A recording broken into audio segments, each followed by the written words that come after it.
Oh, what's up, dude? I'm Devin. What do you think so far?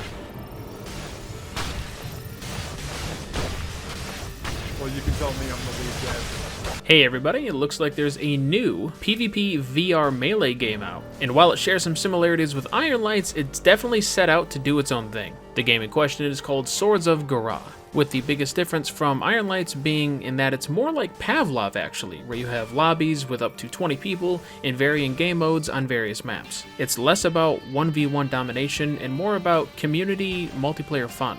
So let's begin with the basics on how it all works. You have weapons, you can dual wield, you can use two-handed weapons, you can use a sword and shield, you can use a sword and dagger, you can use two swords, you can really use any combination of weapons that there are. There's even a glaive and ninja star throwing weapon. You can even throw your melee weapons if you want to. So in Swords of Gurrah, unlike Iron Lights, combat is at full speed all of the time. You don't take turns attacking and defending, it all happens in real time, at your discretion. How the developers balance this is with a really interesting system where if your sword or weapon or whatever touches anything, the enemy's weapon, the enemy's body, a teammate, a wall, it will shatter and then regrow seconds later. Now, I learned from the developer himself in-game, I was talking to him, I was in his match, he taught me that if you do a faster swing, and it hits, it will regenerate faster. So waggling, the whole thing you would do in Skyrim, just like wave your arm really quick back and forth, that doesn't work. You have to do full-bodied swings that are quick in order to get that quick regrowth. The same thing happens with shields as well. So in practice, it's actually pretty tricky because you can't be near teammates when you're trying to attack, you can't be near a wall, you have to be very mindful of where you are and where you're going to aim and where you're going to hit in order to successfully pull off an attack. Same thing with blocking. You could go to block and you're holding two different weapons, except one of your weapons touches your other weapon and they both shatter, leaving you defenseless for a second or two. But wait, it actually gets deeper than that, because you can harden your weapons. Not your shield, but just your weapons.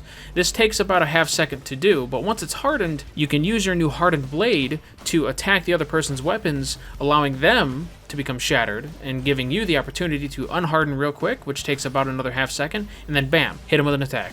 Now, while you're doing all of this attacking and blocking and hardening and throwing of weapons, you're also moving, because this is a Pavlov style game. You're actually walking around, moving around, sprinting. When you sprint, your weapons actually go away for a second until you're done sprinting. You can move normally and attack, you can move normally and block, but if you harden, you move slower. There's a lot going on here. Learning on how to properly attack and defend using the hardening mechanic is tough enough, and because this is a multiplayer team-based game with capture the flag, team deathmatch, regular slayer, you have teammates to worry about. Their weapons, their bodies, the walls around you, even the floor, even your own weapons can break the flow of attacking and defending and getting that really nice 1v1 action going. I tell you, coming from Iron Lights, which was very structured and very intimate, this really threw me for a loop. The moment I had 5-6 teammates with me, and then there's the opposite of being teamed up on, which is a regular occurrence, and it kind of takes away from what this game has going on, and it has a very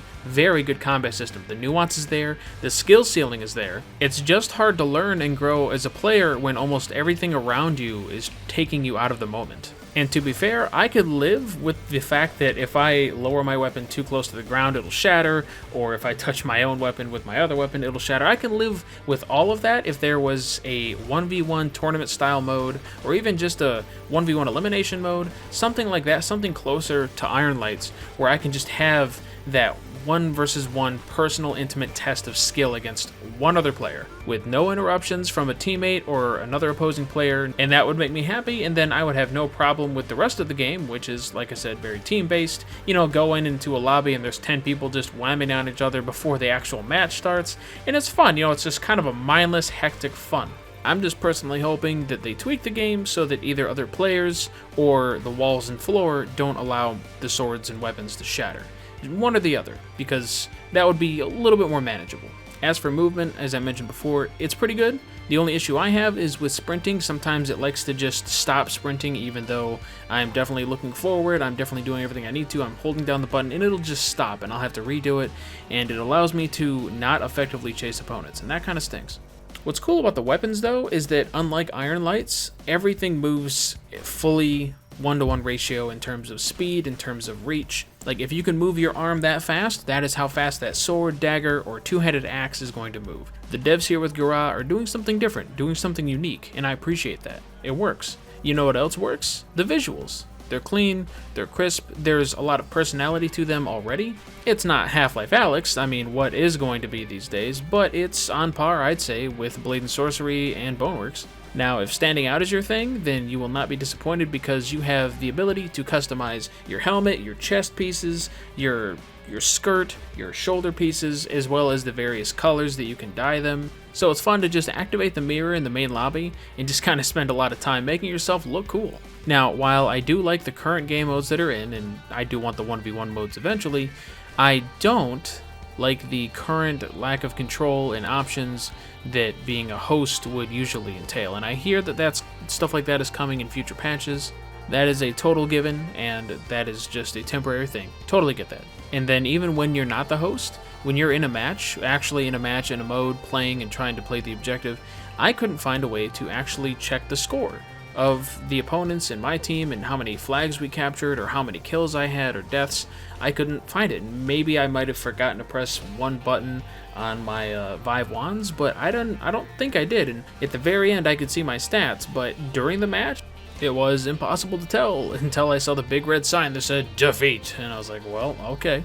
Now, I get it. This just released as early access, so I'm trying to cut it as much slack as I can, but there are just a lot of things missing right now. Now, that doesn't mean that I'm going to say, no, you shouldn't buy it, because that's not exactly the case. You can have fun with this right now, you just have to be able to put up with the jank, with the early access jank.